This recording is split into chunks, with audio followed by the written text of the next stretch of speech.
출발 증시 진짜 전략으로 시작합니다. 김우식 전문가와 함께합니다. 어서 오세요. 안녕하십니까. 네. 일단 어제 우리 시장이 코스닥을 중심으로 큰 폭으로 하락을 했습니다. 외국인의 순매도 지속되고 있는 가운데 달러화에 대한 원화 환율이 급등하고 있는 것 상당히 그렇죠. 부담인데 간밤에 미국 증시 역시 소비지표 부진과 함께 상당히 좋지 않았거든요. 우리 증시 어떨까요? 안 좋죠. 그러니까요. 네. 뭐 물어봐서 뭐 하겠습니까? 지금 상황 자체가 굉장히 안 좋은 거고요. 그리고 특히나 지금 왜 이렇게 주가가 빠지고 있나, 우리가 힘들고 하고 있는 걸 생각해 네. 보면은 뭐 여러 가지 원인들이 있겠지만은 직접적인 건 역시 환율입니다. 그렇죠. 그렇죠? 외국인이에요, 외국인. 외국인 매도가 우리 시장을 지금 어지럽게 하고 있고 역시 힘들게 하고 있는데 이 외국인의 매도를 왜 매도를 하고 있는지를 조금 고민해 볼 필요는 있는 것 같아요. 네. 왜냐하면 그걸 추적해 보면은 우리 시장이 어떻게 하면 살아날지 또 언제쯤 살아날지 이런 게 나오지 않을까 생각은 해봅니다. 근데 좀 답답하긴 해요. 어제 많이 고민을 해봤는데 차트 하나 보시죠. 지금 코스피하고 외국인 환율 잠깐 보시면은 네. 딱딱 맞긴 맞아요. 뭐냐면 외국인 그 매도가 위쪽이 이제 외국인 매도가 나오는 과정인데 물론 작년부터 계속 팔았습니다. 그렇죠. 근데 파는 과정 속에서도 좀 급격하게 팔 때가 있어요. 위쪽에 화살표 파란색 4개를 보시면은 외국인이 한 번씩 팔다가도 왕창 팔거든요. 그 구간을 보시면 아래쪽을 보시면 원달러 환율이 되겠는데 딱 그 구간에 맞물려서 원달러 환율 탁탁 뜁니다. 네. 약세로 간다는 거죠. 그 코로나 상황이 안 좋을 때 보통 뛰는 모습도 보이긴 하는데 지금 이렇게 맞춰보면 마치 원달러 환율이 지금 상승하니까 우리 환이 약해지니까 뭐 달러 강세도 있겠고 여러 가지 요인도 있겠죠. 뭐 백신 뭐 관련 코로나 관련도 있겠고 어쨌든 간에 환이 뛸 때 외국인 매도가 많이 나오는 거다라고 딱 보면은 맞긴 맞는데 그렇죠. 문제는 그거죠. 그럼 이 환이 왜 뛰었냐는 거예요. 결국은 다른 요인도 많지만은 제가 보기엔 이건 뭐 항상 그렇지만 닭이 먼저냐 달걀이 먼저냐. 맞아요. 그렇죠? 환이 뛰니까 외국인 파는 것도 있겠죠. 환차손 우려 때문에. 근데 지금은 그것보다는 외국인 매도가 강하게 나오다 보니까 달러 수요가 많아지니까 원화가 약세로 가는 거예요. 그것도 그렇죠. 예. 의미가 있죠. 지금은 오히려 이 후자가 더 맞는 것 같습니다. 외국인이 워낙 많이 파니까 우리 환이 뛰고 있다. 이게 맞는 것 같아요. 그래서 그런 과정 속에서 생각해 보면 환율만으로 어떻게 우리 외국인의 매도를 설명하기는 좀 어렵다는 말씀을 좀 드리겠고 그러면 그게 아니면 뭐 딴 원인들이 뭐가 있느냐를 조금 생각해 볼 필요가 있겠죠. 이런 겁니다. 아까 4번의 그 강한 매도가 나오는 과정을 생각해 보면 그 1월과 2월 또 5월, 8월 이렇게 되거든요. 그럼 그때 나왔던 그 여러 가지 그 키워드가 뭐였냐, 뭐 또 화두가 뭐냐를 네. 생각해 보면 코로나 백신은 늘 나오는 얘기입니다. 이거는 뭐 달고 사는 거고요. 가끔 더 세지고 약해지고 이건 있는데 또 뭐 백신 무용론도 나오고 등등 해서 위감을 좀 부추기긴 했지만 그거 외에 뭐가 있냐를 살펴보면 뭐 비트코인도 들어가고 뭐 많은 이슈들이 있는데 그중에 제일 중요한 건 역시 경기와 관련된 것. 1월에는 그 약간 외국인 매도가 나오면서 휘청했던 것은 경기 회복세가 둔화되더라. 경기 둔화 얘기 나오면 깜짝 놀라죠. 요 부분이 1월의 문제였고 오히려 2월과 5월 접어들면서는 경기가 너무 세서 문제였어요. 그러니까 인플레 우려가 나오니까 긴축 우려, 연준이 긴축하지 않을까. 이 우려가 2월과 5월을 또 장을 무너뜨리면서 그때 성장주들 난리 났지 않습니까? 뭐 성장주 급락도 나오고 한 번씩 그렇게 했었는데 이런 게 1월과 2월, 5월이면은 지금 8월은 그럼 뭐야? 8월이 좀 복잡해요. 왜냐하면 8월은 1월과 2월, 5월이 모두 복합적으로 포함됐습니다. 네. 그러니까 경기 둔화 우려는 지금도 있어요. 소비 지표 나쁘게 나온 거 보셨지 않습니까? 간밤에 미국 시장에서. 소비 지표가 안 좋게 나왔거든요. 그리고 ISM 제조업 지수든 모든 지표들이 중국 지표도 안 좋게 나왔잖아요. 지난번에. 그렇죠. 이런 것들이 강하게 회복되다가 회복세가 둔화되고 있는 겁니다. 그래서 야 경기 조금 불안한데 요 느낌 있는 과정 속에서 연준은 지금 테이퍼링을 고민을 하고 있어요. 요 구간이거든요. 그러면 아니 경기는 조금 회복세가 둔화되는데 연준은 긴축하려고 해. 요 느낌이 안 좋잖아요. 뭐냐면 처음에 이제 요 1월부터 8월까지의 과정을 생각해 보면은 처음엔 이제 우리가 환자로 생각하면은 환자가 누워 있으니까 안 좋으니까 야 얘가 어떻게 될까 많이 걱정이 됩니다. 경기 둔화가 우려가 되는 거예요. 네. 그다음에 계속 약을 먹이다 보니까 이제 얘가 일어나서 걷습니다. 걸어가네. 그러니까 약간 약을 떼볼까 이 생각을 하잖아요. 근데 그 다음에 5월에 보니까 얘가 뛰어다녀요 이제. 아, 약 떼도 되겠다. 요 생각을 했는데 갑자기 또 애가 갑자기 자빠지는 겁니다. 그렇죠. 지금. 딱 그 분위기예요. 그러니까 지금은 경기 둔화에다가 또 긴축의 어떤 불안감이 공존하는 시장입니다. 그래서 지금이 더 어려워요. 굉장히. 요런 구간이라는 생각을 하시고 그다음에 요 부분은 뭐 한 내년 상반기까지 이런 우려는 계속될 것 같습니다. 당장 8월 이번 달 말에 보시면 26일인가요? 그 전후에서 또 잭슨홀 미팅이 있지 않습니까? 그것도 기다리려고 또 노심초사할 것 같습니다. 이런 분위기가 있는데 근데 문제는 또 외국인 매도가 어쨌든 뭐 1월, 2월, 5월, 8월 강하게 나오는 건 맞는데 이번에 좀 특이하게 나오고 있지 않습니까? 그 특이하게 나오고 있는 걸 보니까 요거죠. 외국인 매도 상위 종목을 보니까 네. 여러분 뭐 최근에 다 아시는 내용 아닙니까? 뭘 많이 파는 걸 보니까 그냥 아무것도 없어요. 삼성전자하고 SK하이닉스입니다. 지금 이게 8월 5일부터 외국인 매도가 이제 전기전자에 강하게 나올 때 그때부터 체크를 해보면 나머지 삼성전자와 SK하이닉스를 빼고 보면은 뭐 크래프톤, 삼성전자 우선주, 카카오, SK바이오사이언스, 뭐 금호석유인데 미미하죠. 거의 매도가 없어요. 근데 지금 SK하이닉스가 그동안에 2조를 팔았고요. 삼성전자를 6조를 팔았거든요. 삼성전자와 SK하이닉스의 시총 차이가 얼마냐면 한 6배 차이가 나요. 네. 그러면 삼성전자 6조 팔 때 SK하이닉스는 1조를 팔아야 돼요. 시총대로 팔면. 근데 더 많이 팔았다는 것은 역시나 우리가 생각한 대로 역시 반도체 매도가 맞는 겁니다. 그렇죠. 디램 쪽. 그렇죠. 반도체 우려가 지금 커지고 있는 거예요. 오늘 그 사실 제가 뭐 조금 주제로 잡은 것 중에 하나가 타이틀이 윈터 이즈 커밍. 아, 네. 왕자의 게임 제목이죠. 모건 스탠리에서 지금 그걸 패러디 약간 뭐 쓰는 맞아요. 말이니까. 쓴 거죠. 예. 그죠? 예, 진짜 왕자의 게임에서 자주 나오는 얘기인데 뭐 그러고 나서 봄도 왔지 않습니까? 봄도 오잖아요. 예.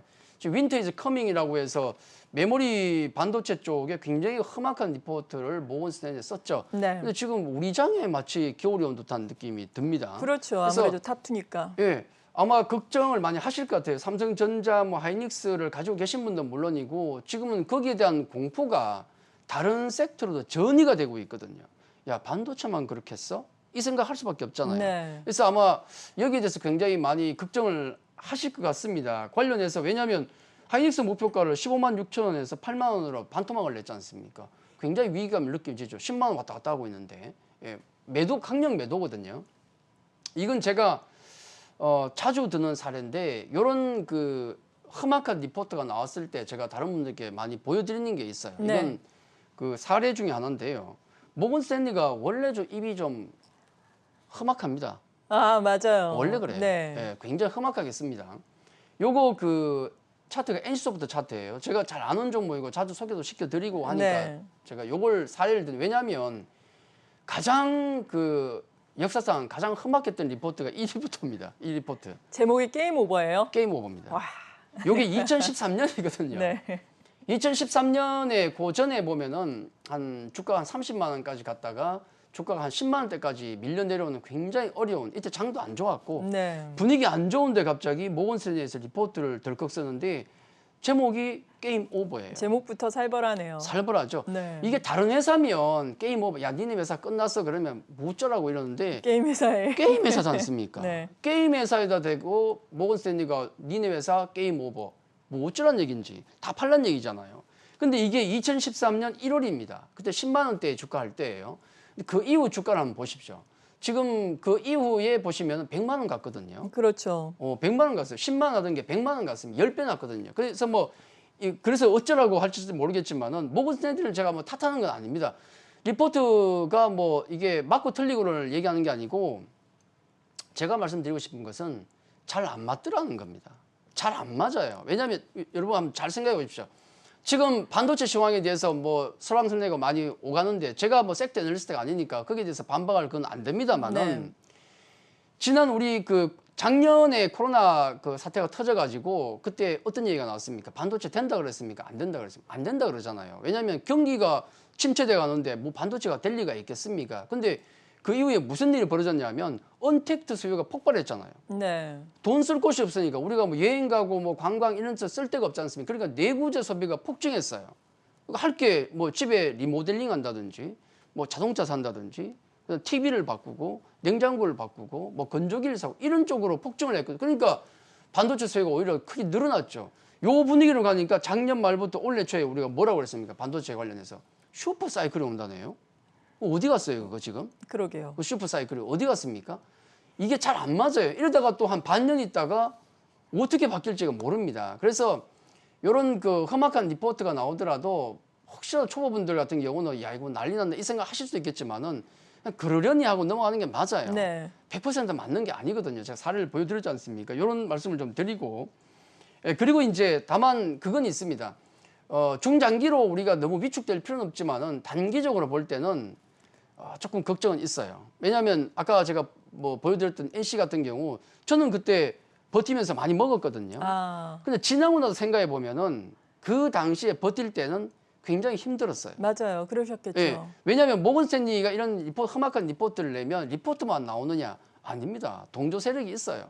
지금 수급 보십시오. 완전 엉망이지 않습니까? 네. 공매도도 붙고 뭐 또 뭐 기관도 매도하고 이런 세력들이 나올 수밖에 없거든요. 그래서 단기적으로 우리가 중장기적으로 아유 문제 없어 이렇게 보고 가시더라도 단기로 볼 때는 이 소나기는 조금 피해가는 게 맞아요.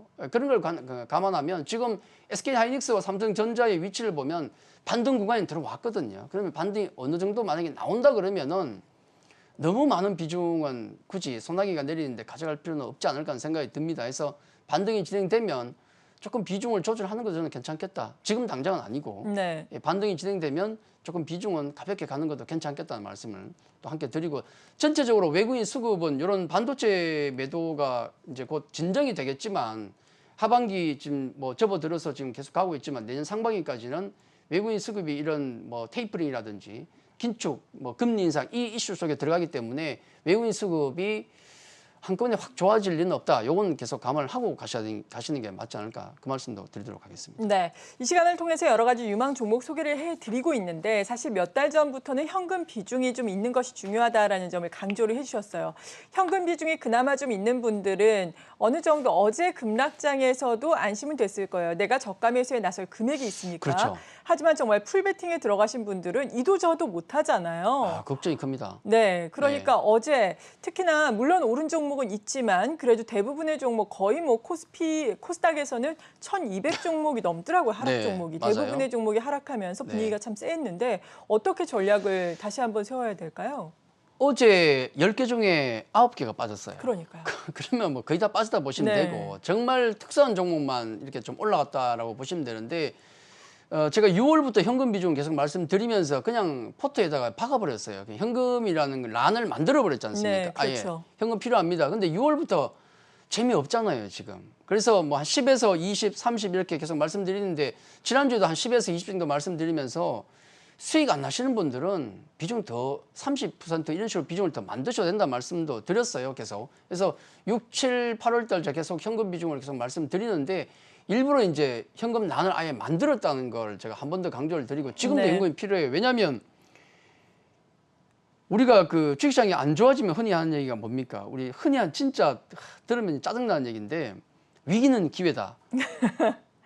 그럼요. 기회가 충분히 될 수 있죠. 짜증나거든요. 예. 장 빠지는데 위기는 기회다 그러면 짜증나요. 근데 정말 현금이 있으신 분들은 그게 기회죠. 기회가 될 수 있어요. 네. 빠지면 싸게 잡을 수 있으니까. 근데 내가 진짜 풀베팅이다. 현금이 없다 그러면 그냥 위기는 위기예요. 맞아요. 예, 그것 때문에 현금이 필요하다고 해서 말씀드리는 거거든요. 그래서 현금 한 10에서 30% 정도는 필요하다. 만약에 수익이 지금 특히 계속 6월부터 안 나더라 하신 분들은 현금 더 가져가셔도 돼요. 네. 문제 없습니다. 저는 그렇게 보고. 그리고 이제 이 종목들에 대해서 우리가 지금 저도 관심 종목 올려드리지만 종목이 몇 개 빠졌어요. 왜냐하면 이탈가를 정해두는 게 반드시 필요하다는 말씀을 네. 드립니다. 아무리 좋은 종목이라도 지킬 자리는 지켜줘야 돼요. 저는 그게 굉장히 중요하다고 생각하고 이탈가라는 것은 많이 오른 종목은 일부 챙겨야 되니까 익절가. 네. 난 얼마 되면은 차익 실현하겠다가 있어야 되고 내가 매수한 종목에 손실이 나고 있으면은 그 손실을 일부 줄여야 되지 않습니까? 한정을 시켜야 되기 때문에 손절가도 정해놓고 가야 돼요. 지금은 특히 그게 더 중요하기 때문에 네. 이탈가를 반드시 정해가자 그런 말씀을 좀 드리겠고. 보통 어떻게 정하세요? 뭐 이평선으로 정하는 분들도 그것도 있고 괜찮아요. 그냥 뭐 목표 주가의 퍼센티지로 정하는 분들도 있고. 그렇죠. 예. 제일 명쾌한 건 뭐냐면 예. 초보분들이 가장 좋은 건 뭐냐면 기계적으로 정하는 게 가장 좋아요. 내가 매수한 가격이 있으면 5에서 10%. 그다음에 네. 주가가 많이 올랐지 않습니까? 아, 내가 100% 수익 났어. 50% 수익 났다 그러면 고점 대비해서 5에서 한 10%가 빠지면 난 차익 실현하겠다. 네. 이걸 정하셔야 돼요. 보통은 이제 이평선으로 할 수도 있고 기관 수급 펀더멘탈 여러 개 섞어서 하는 게 복합적으로 가장 좋은데 명쾌한 건 간단한 건 그냥 기계적으로 5%, 8%, 10%딱 박아버리는 네. 게 가장 좋습니다. 이건 특히 초보분들에게 그렇게 정하는 게 제일 좋고요. 여러분 종목들 이제 정해놓고 가셔야 돼요. 지금 그 종목들 중에서 지금 몇 개 빠진 게 있는데 삼성전자, 모두투어, 호텔신라, CJENM 쓸려 나갔거든요. 네, 그렇죠. 얘들은 적정 이탈가를 이탈해버렸어요, 지금. 예. 그걸 그냥 두고 볼 수는 없어요. 삼성전자 제가 지난번에 담아두고 8만 원 지켜둬야 되는데 이 말씀을 드렸는데 그때 밀려나가면서 제가 떨어냈죠. 네. 그러고 나서 다시 돌파가 나오면 다시 매수했거든요. 근데 이게 지난 수요일 또 8만 원 하회해버렸어요. 제 기준으로 볼 때는 그게 이탈가거든요. 그렇게 놓고 보시면 되고 물론 중장기로 보신 분들은 또 다른 관점으로 보실 수 있습니다만은 그렇죠. 마냥 중장기로 괜찮습니다. 이거 2년, 3년, 뭐 10년 가져가면 괜찮아요. 이건 아니잖아요, 사실. 네. 가미를 해야 되거든요. 그런 관점에서 보면 이 종목들은 쓸려 나갔고 지금 또 약간 간들간들하는 게 삼성전기, 현대건설, 현대제철, 현대차, NC소프트 이런 종목도 지금 간들간들해요. 네. 예, 지켜줬으면 하는 가격이 지금 좀 위태한 가격입니다. 그래서 조금 불안감이 좀 있거든요. 이런 부분들은 좀 지키면서 비중 조절을 하는 게 저는 필요하다 그렇게 보고 있습니다. 아무리 중장기를 보더라도 마냥 가져갈 수 없기 때문에 최소한 비중 조절은 하자. 저는 그 말씀을 좀 드리겠고 이 중에서 이제 제가 첨보를 좀 집어넣었는데 이건 이유가 있겠죠. 2차 전지 어제 많이 떨어졌잖아요. 폭락했죠. 네. 2차 전지가 어제 왜 폭락했냐면 방향성은 맞아요. 위로 가는 건 맞습니다. 문제는 없다고 봐요. 근데 최근에 증설 얘기 나오면서 막 느닷없이 상한가 막 갔지 않습니까? 상한가 10% 이건 좀 과했다는 거죠. 네. 그 과함이 지금은 조금 완화되고 있다고 보시는 게 맞는 것 같습니다. 2차 전지 같은 경우는 그 방향성만은 저는 믿고 있기 때문에 왜냐하면 이건 눈에 보이니까 바이오하고 조금 비교한다 그러면 바이오 종목 같은 경우는 숫자가 잘 안 보이잖아요. 그리고 예를 들어서 백신 관련해서 움직이는 종목들 보면 그러면 2030년까지 백신이 관련해서 어떻게 될 것인가, 코로나가 어떻게 될 것인가 안 나와요 지금 숫자가. 근데 2차 전지 같은 경우는 나오지 않습니까? 2030년까지 다 바꾼다면서요 차를. 그렇죠. 그건 확실하잖아요. 네. 그걸 보고 한다 그러면은 2차 전지만큼 성장성을 담보하는 종목은 잘 없는 것 같아요. 다만 이제 좀 무리했다. 이건 분명하거든요. 그래서 지금에서 자리에서 좀 더 밀린다면입니다. 따라붙으면 안 돼요, 절대로. 밀린다면 좀 담아두시면 저는 괜찮지 않을까. 특히나 이제 뭐 대주라든지 첨보 같은 확실한 자기만의 영역이 있는 종목, 이런 종목들은 저는 괜찮다는 말씀을 좀 드리겠고, 밀리면 계속 2차 전지는 관심이다 말씀을 좀 드리겠고요. 예, 그리고 이제 아까 방금도 말씀드렸지만은 뭐 수급 모멘텀이든 아니면 뭐 백신 관련 모멘텀이든 지금 장이 안 좋으니까 한 섹터 종목으로 막 몰립니다, 수급이. 네. 폭등이 나오잖아요. 맞아요. 2차 전지 우리 봤잖아요. 그런 폭등이 쏠려서 나왔거든요. 그러니까 후유증이 굉장히 셉니다. 그러면 어제 급등했던 종목들은 사실 오늘 내일을 담보하기는 힘들어요. 그래서 네. 너무 급등주는 따라붙지는 말자. 한 번 더 말씀을 드리겠고, 그리고 이제 여기 코로나 회복 K-팝 관련주 중에서 SM을 또 빨간불을 켜놨는데 딴 거 없고 다른 종목도 마찬가지고 숫자가 되는 종목, 실적이 나오는 종목은 문제 없어요. 그런 종목은. SM 같은 경우 어제 275억입니까? 말도 안 되는 영업이익이 나왔거든요. 1년이 아니고 한 분기에 275억이 나왔어요. 대단하네요. 이런 실적이 나오는 종목. 지금 이 종목들 중에서 덕산 네록스 같은 종목도 그렇고 굉장히 좋은 실적이 잘 나오는 종목들은 걱정할 필요 없다. 이런 종목들은 오히려 밀리면은 추가적으로 관심을 가져도 된다. 그래서 이번에 굉장히 어떤 변동성이 커지고 있는데 이 변동성이 커지는 과정을 통해서 숫자가 되는 종목과 안 되는 종목들을 우리가 콩 같은 거 추수를 하면 키로 치지 않습니까? 네. 그 과정이 조금 필요한 구간 같습니다. 지금. 참 그 과정이 어려운데 어렵죠. 오늘 어떻게 전략으로 강조를 해주시겠어요? 네, 뭐 몇 가지만 좀 말씀을 드리겠는데 계속 제가 현금 비중을 말씀드리면서 이제 네. 똑같은 말씀을 드리는데 유연한 포트폴리오 계속 강조드리지 않습니까?